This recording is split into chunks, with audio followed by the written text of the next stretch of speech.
అస్సలామలైకుం. చూస్తుండగానే కరుణ, క్షమాపణలతో నిండిన పవిత్ర రమదాన్ మాసం మనందరిపైకి వచ్చేసింది. ఇది నిజంగా మన జీవితాలను మార్చుకోవడానికి అల్లా సుబ్హానవతాల మనకిచ్చిన ఒక అద్భుతమైన బహుమతి. నిజమే కదా! ఈ నెల గాలిలోనే ఏదో తెలియని ఒక ప్రత్యేకమైన ప్రశాంతత ఉంటుంది.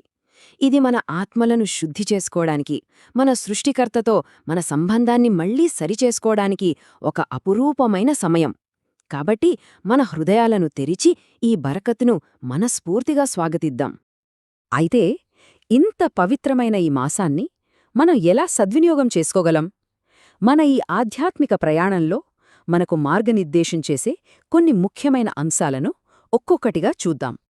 కాని ఒక్క క్షణం ఆలోచించండి. మనకు తెలియకుండానే కొన్నిసార్లు చిన్న చిన్న అలవాట్లు ఈ మాసం యొక్క పూర్తి ఆధ్యాత్మిక ఫలాలను మనం పొందకుండా అడ్డుకుంటాయి.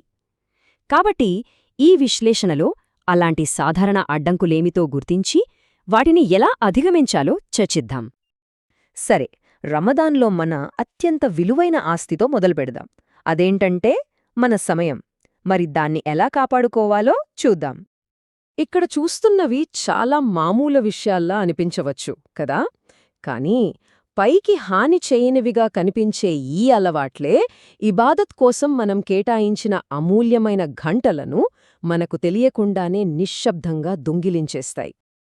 ఒక్కసారి మన శరీరాన్ని ఒక వాహనంలా ఊహించుకుందాం. దానికి విశ్రాంతి అనే ఇంధనం ఖచ్చితంగా అవసరం. కాని మరీ ఎక్కువగా నింపితే ఏమవుతుంది? అది బద్ధకంగా, నెమ్మదిగా తయారవుతుంది. సరిగ్గా అలాగే అధిక నిద్ర మనల్ని ఉపవాసం యొక్క అసలు అనుభూతి నుండి, అంటే ఆ ఆకలిలో ఉండే వినయం నుండి దూరం చేస్తుంది. ఈ మాట ఎంత నిజమో చూడండి. అసలు ఆకలి, దప్పిక అనేవి అల్లాహ్ను నిరంతరం గుర్తుచేసే సాధనాలు. కాని ఆ గుర్తును మనం గాఢ నిద్రలో కోల్పోతాం. మనల్ని వినయంగా ఉంచే ఆ ముఖ్యమైన అనుభూతిని మిస్ అవుతాం. ఇక సోషల్ మీడియా, అనవసరమైన షాపింగ్ ఇవన్నీ మన ఏకాగ్రతను దెబ్బతీస్తాయి. మరి దీన్ని ఎలా అధిగమించాలి? చిన్న చిన్న లక్ష్యాలు పెట్టుకోవచ్చు. ఉదాహరణకు, ఇఫ్తార్ తర్వాత 1 గంట నో ఫోన్ జోన్గా ప్రకటించుకోవడం, లేదా చివరి 10 రాత్రుల్లో డిజిటల్ ఫాస్టింగ్ ప్రయత్నించడం లాంటివి. ఇప్పుడు మరో ముఖ్యమైన విషయానికి వద్దాం. రమదాన్ అంటే కేవలం మనం ఏమి తినకూడదు, తాగకూడదనేదే కాదు, మనం ఎలా మారాలి అనేది కూడా చాలా ముఖ్యం. ఇది మన కడుపుకే కాదు, మన నాలుకకు, మన కళ్లకు, చివరికి మన మనసుకు కూడా ఉపవాసం. ఇక్కడున్న ఈ పనులు మన ఉపవాసం యొక్క బహుమానాన్ని, అంటే సవాబ్ను తగ్గించేస్తాయి. మన నాలుక, మన చేతలు కూడా ఉపవాసం ఉన్నాయనే విషయాన్ని మనం ఎప్పుడూ గుర్తుంచుకోవాలి. ముఖ్యంగా గీబత్, ఈ ప్రమాదకరమైన పాపం నుండి మనల్ని మనం కాపాడుకోవాలి. అసలు గీబత్ అంటే ఏంటి? చాలా సింపుల్గా చెప్పాలంటే, మనం కష్టపడి సంపాదించుకున్న పుణ్యాలను తీసి ఎవరి గురించైతే మనం చెడుగా మాట్లాడుతున్నామో వాళ్ల అకౌంట్లో డిపాజిట్ చేయడం లాంటిది. ఆలోచించండి, మన కష్టాన్ని మనమే ఇతరులకు ఉచితంగా ఇచ్చేస్తున్నాం. ఇది మనకవసరమా? సరే, మన వ్యక్తిగత ఆరాధన ఒక ఎత్తైతే, మనం సమాజంలో, ముఖ్యంగా పవిత్ర స్థలాల్లో ఎలా ప్రవర్తిస్తామనేది మరో ఎత్తు. ఇప్పుడు మసీదుల వంటి పవిత్ర స్థలాల పట్ల మన బాధ్యతల గురించి కాస్త మాట్లాడుకుందాం.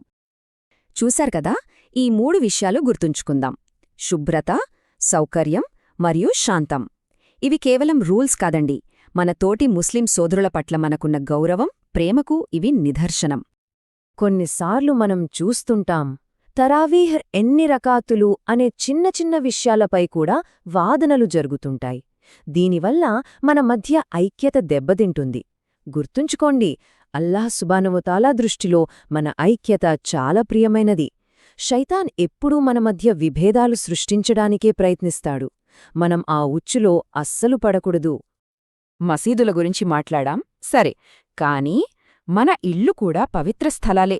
మరి రమదాన్లో మన ఇళ్లను శాంతి, కరుణ, ఆరాధనా నిలయాలుగా ఎలా మార్చుకోవాలో ఇప్పుడు చూద్దాం. చాలా ఇళ్లల్లో మనం చూసేది ఇదే. రమదాన్ రాగానే అదొక వంటల పోటీలా మారిపోతుంది.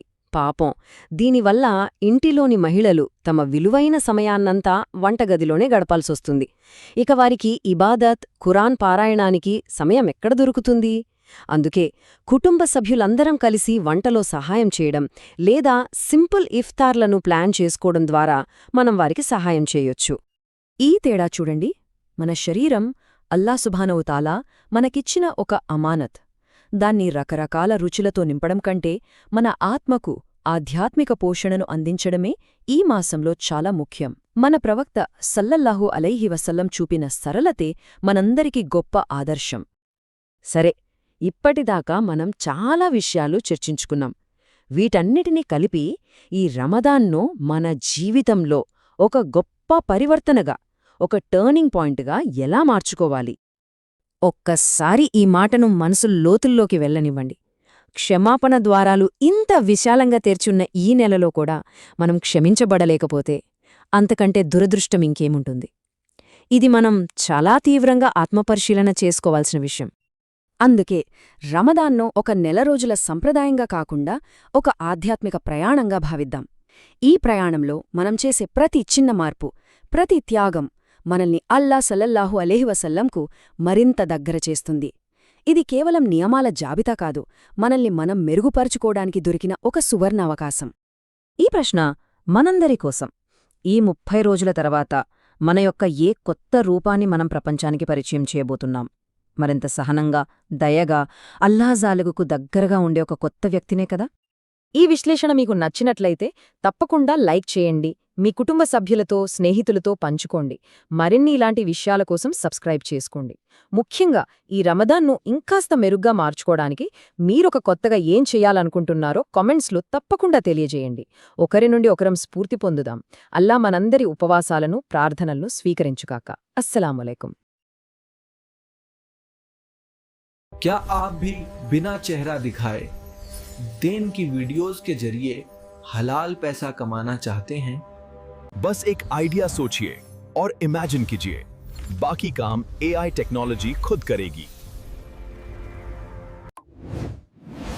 हम लाए हैं वो टूल्स जो आपके इस्लामिक वीडियोस को प्रोफेशनल बनाएंगे, चुटकियों में।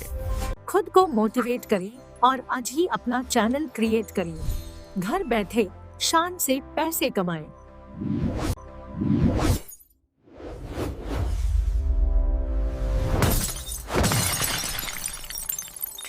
सिर्फ 500 रुपए में। देर न करें, अभी 7997009288 नंबर पर व्हाट्सएप कीजिए और शुरू करें।